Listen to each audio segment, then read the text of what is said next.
नमस्ते बेटा। गाड़ी आपको। आ रहे बेटा। हाँ जी। मानव और मानवता एक छोटा सा ही विषय है।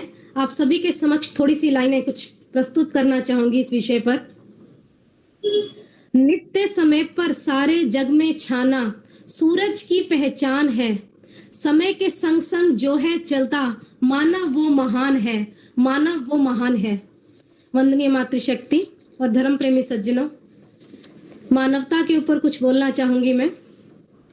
कहते हैं मनुष्य एक सामाजिक प्राणी है और समाज में रहते हुए मनुष्य पर सारे समाज की जिम्मेदारी होती है। जैसा कि आर्य समाज के 9वें नियम में बताया गया है कि प्रत्येक को ही अपनी उन्नति में संतुष्ट नहीं रहना चाहिए, किंतु सभी की उन्नति में ही अपनी उन्नति समझनी चाहिए। और वेद आदि शास्त्र भी क्या कहते हैं? मनुर्भव सत्यम वद धर्मम चरह, अर्थात मनुष्य बन सत्य और न्याय आदि का धर्मानुसार आचरण कर। इसी बात पर कवि क्या कहता है? कवि लिखता है कि इंसान के दो ही काम है दुनिया में आनकर, इंसान के दो ही काम है दुनिया में आनकर, खुद भला बनना, औरों का भला करना। फरिश्ते से बेहतर है इंसान बनना, मगर इसमें लगती है मेहनत ज्यादा। सीरत के हम गुलाम हैं, सूरत हुई तो क्या, सुर्ख और सफेद मिट्टी की मूरत हुई तो क्या। अर्थात मनुष्य की जो सुंदरता है उसके सदाचार और मानवता में ही है। मनुष्य के जीवन का उद्देश्य केवल उदार चरित्र होना चाहिए और उसमें स्नेह की एकता लानी चाहिए। मानवता हमें धर्म, अवस्था, परिस्थिति, भाषा, वेश, मत, विचारधारा, दल, संप्रदाय, इन सब विविध भेदों के होते हुए भी हमारे अंदर स्नेह की एकता की प्रेरणा देती है। मनुष्य को सिर्फ अपने दोषों को देखना चाहिए कि उसमें क्या दोष है। भोग, भोग्य और भोग्यता, भोग, भोग्य और भोग्यता, ये तीन चीजें हैं। यदि भोक्ता भोगों के पीछे दौड़ता है तो भोग आगे आगे चलते जाते हैं, और यदि उन्हें प्राप्त करने के लिए वह ज्यादा ही परेशान हो जाता है, और अगर वह उल्टा चले तो भोग अपने आप से दूर हो जाएंगे और आनंद उसको आ जाएगा मानव को। और मानवता हमें एक चीज और सिखाती है, वो कहती है कि अपनी विवेक और शक्ति का संचार करो। जो स्वाभाविक हम कर्म करते हैं, जो स्वाभाविक हम कार्य करते हैं, उन्हें करते हुए कभी अभिमान ना करो। जैसे सत्य का प्रयोग करना एक स्वाभाविक कर्म है, और अभिमान क्यों करें? सत्यवादी होना ही आपके लिए मानवता की बहुत बड़ी बात है कि आप सत्यवादी हैं, तो इसमें अभिमान करने की क्या बात है। माताओं, अधिकार जो है ना कर्तव्य के दास हैं। अधिकार कर्तव्य के दास हैं, और कर्तव्य शून्य अधिकार कभी सुरक्षित नहीं रह सकते हैं। सुंदर समाज की कसौटी हर व्यक्ति का कर्तव्य परायण होना माना जाता है, और कर्तव्य परायण होना ही मानवता है। और अगर हम मानवता को अपना लेंगे तो हम तो सुंदर बनेंगे ही, हमारा समाज का भी सुंदर निर्माण होगा। अब प्रश्न ये उठता है कि मानवता कैसे आए, कि मानवता हमारे अंदर कैसे आए। उसके लिए ये कहना होगा कि हमारा जो कर्म है भाव रहित ना हो, हमारा कर्म भाव रहित ना हो, और भाव भी विवेक शून्य ना हो। अर्थात हमारी भावनाएं निज विवेक से प्रकाशित रहें और हमारा कर्म भी प्रभावित हो, भाव से प्रभावित हो। हम कोई ऐसा कार्य ना करें जो हम अपने साथ नहीं करना चाहते, और यदि जो हम कोई कार्य दूसरों के प्रति करवाना चाहते हैं और हम दूसरों के लिए वो काम करने के लिए सर्वदा उद्यत भी हमें रहना चाहिए, तभी हम अपने अंदर इस मानवता को विकसित कर सकेंगे। और कहते हैं कि मानवता आने पर हमारे जीवन की सारी समस्याएं दूर हो जाएंगी। अतः मानव को अपने अंदर छिपी हुई मानवता को विकसित करने के अथक प्रयास करने चाहिए। मानवता आ जाने पर, जैसे मैंने पहले बताया, कि हम सुंदर होंगे और हमारा सुंदर समाज का निर्माण होगा, और मानव के अंदर अहम रहित हो जाएगा। और जीवन में अगर अहम रहित मानव हो जाएगा तो जीवन में कोई राग नहीं रहेगा, और राग न रहने पर भोग वासनाएं भी मिट जाएंगी और भोग योग में बदल जाएगा। कितनी बड़ी बात है, देखिए, भोग जो है वो योग में बदल जाएगा। फिर मानवता का जन्म होगा जो अमर जीवन प्राप्त करने में सामर्थ्य है, और मानवता आ जाने से सुंदर समाज का निर्माण होता है जो भौतिकवाद की पराकाष्ठा है। मानवता आ जाने से परम प्रेम प्राप्त होता है, प्रभु भक्ति का जो बहुत बड़ा साधन है। इसीलिए कहते हैं कि सुंदर जीवन, सुंदर समाज का निर्माण अगाध अनंत नित्य नवरस मानव को मानवता विकसित होने पर ही प्राप्त हो सकता है और किसी तरीके से प्राप्त नहीं हो सकता। इस दृष्टि से प्रत्येक मानव के लिए लगातार अथक प्रयत्नशील रहना चाहिए कि प्रत्येक मनुष्य में मानवता आ जाए, प्रत्येक मानवता अपने अंदर धारण कर ले। तो इसीलिए कवि और क्या कहता है इस बारे में, कवि कहता है मानव है तो मानवता से प्यार कीजिए, मानव है तो मानवता से प्यार कीजिए, सारे संसार का उपकार कीजिए, सारे संसार का उपकार कीजिए। मानव है तो मानवता से प्यार कीजिए, सारे संसार का उपकार कीजिए। फिरता परस्ती को दिल से छोड़ दीजिए, फिरता परस्ती को दिल से छोड़ दीजिए, दिलों को मोहब्बतों से जोड़ लीजिए, दिलों को मोहब्बतों से जोड़ लीजिए, सेवा सहयोग का संचार कीजिए, सारे संसार का उपकार कीजिए। मानव है तो मानवता से प्यार कीजिए, सारे संसार का उपकार कीजिए, सारे संसार का उपकार कीजिए।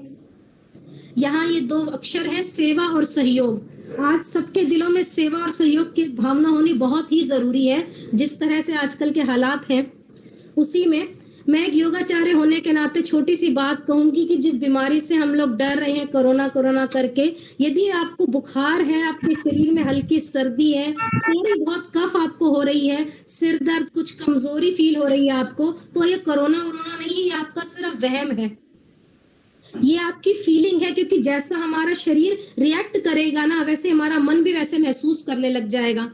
जैसे हम आसमान में लगातार बादलों को देखते हैं और जानवर जैसी स्थिति समझ लेते हैं कि ये वाले बादल इस तरह का जानवर दिख रहा है, इस तरह का जानवर दिख रहा है, वैसा ही हमारा मन महसूस करने लग जाता है। और क्या कहा जाता है, जाकी रही भावना जैसी, प्रभु मूरत देखी तिन वैसी।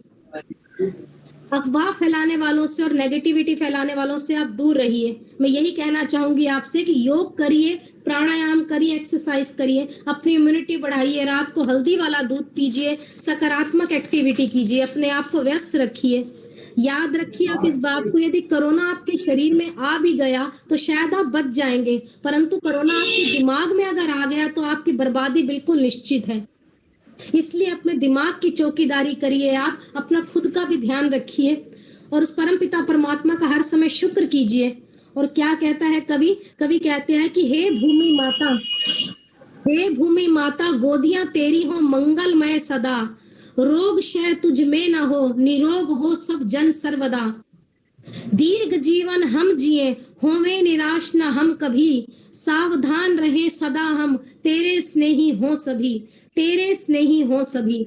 ये सारी प्रार्थना उस परमपिता परमात्मा से ही करनी चाहिए। एक तो अपने अंदर मानवता लाइए और दूसरा सकारात्मकता लेकर आइए, तभी आपका जीवन सार्थक बनेगा। एक छोटा सा मैं उदाहरण देना चाहती हूँ, उसके बाद अपनी वाणी को विराम दूंगी। कि एक बार द्रौपदी का जो स्वयंवर हो रहा था, उस समय श्री कृष्ण अर्जुन को समझा रहे थे और समझाते हुए कह रहे थे कि हे पार्थ, तू तराजू पर पैर जरा संभाल कर रखना, क्योंकि तेरा जो लक्ष्य है ना, उस मछली की आंख में तूने तीर मारना है, तेरा ध्यान उधर ही होना चाहिए, तू जरा ध्यान रखना। तो क्या कहता है अर्जुन, कहता है कि हे प्रभु, जब सब कुछ मुझे ही करना है तो आप क्या करोगे? तो श्री कृष्ण हंसे और बोले कि हे पार्थ, जो आपसे नहीं होगा वो मैं करूंगा। तो अर्जुन ने बोला कि अरे मेरे से क्या नहीं होगा, मैं सब कुछ कर सकता हूँ, आप क्या करोगे? तो श्री कृष्ण बोले, ये जो अस्थिर और विचलित पानी जो तुम्हें दिख रहा है, इसको मैं हिलने से रोक लूंगा, ताकि तुम अपना निशाना सीधा उस मछली की आंख पर लगा सको और तुम विजय प्राप्त करो। तात्पर्य मेरी बात के कहने का यही है कि कि आप पूरी आपके अंदर पूरी निपुणता क्यों ना हो, आप पूरी की तरह बुद्धिमान क्यों ना हो, आप कितने महान और कितने विवेकपूर्ण क्यों ना हो, परंतु आप हर स्थिति का पर आप पूर्ण नियंत्रण नहीं रख सकते। हर स्थिति आपके नियंत्रण में नहीं है। आप सिर्फ अपना प्रयास कर सकते हैं, लेकिन उस प्रयास से आगे अगर कोई सीमा है, वो है परमपिता परमात्मा। उस सीमा की बागडोर अगर संभाल रखी है तो उस परमपिता परमात्मा ने संभाल रखी है। लेकिन हम लोग क्या सोचते हैं, हम अपनी भी मुसीबतें खुद लेके चलते हैं और दूसरों की भी जिम्मेदारियां अपने ऊपर ले लेते हैं, और हम उस परमपिता परमात्मा के लिए सोचते हैं कि भगवान क्या कर सकते हैं, क्या नहीं कर सकते। ये गहरा विषय है, ये तो एक विश्वास का विषय है। एक छोटी सी बात अगर हम समझ लें कि जो मुझे नहीं दिख रहा वो उस परमपिता परमात्मा को दिख रहा है, जो कुछ मुझे मिल रहा है मेरे भूतकाल का फल है, और जो भविष्य मेरे वर्तमान काल के कर्म के बीज का फल है।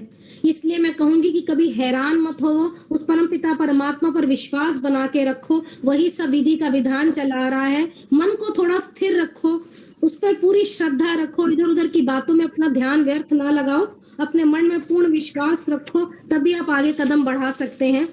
उस परमपिता परमात्मा का धन्यवाद करेंगे। इस छोटे से भजन के बाद यहाँ अपनी वाणी को मैं विराम देना चाहूंगी।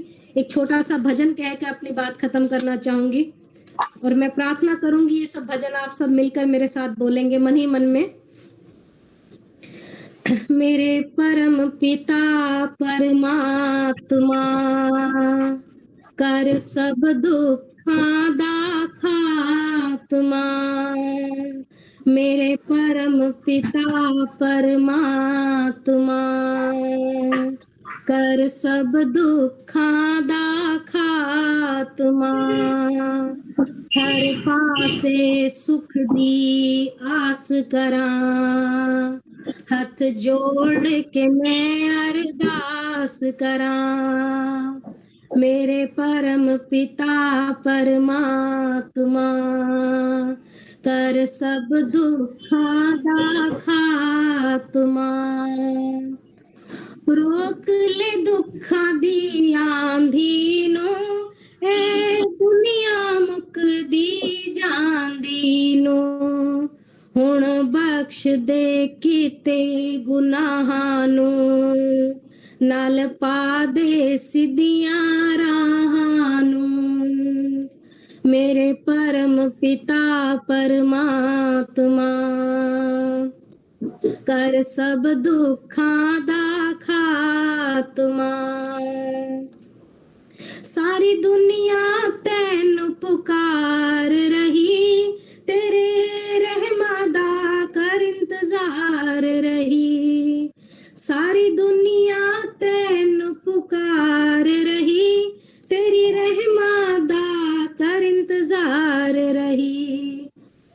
तेरी मेहर जो हो जाए एक बारी, हो जाए दूर ये महामारी। मेरे परम पिता परमात्मा, कर सब दुखां दा खात्मा। हर पासे हाहाकार हुई, ए दुनिया हुण लाचार हुई। हर पासे हाहाकार हुई, ये दुनिया हुण लाचार हुई।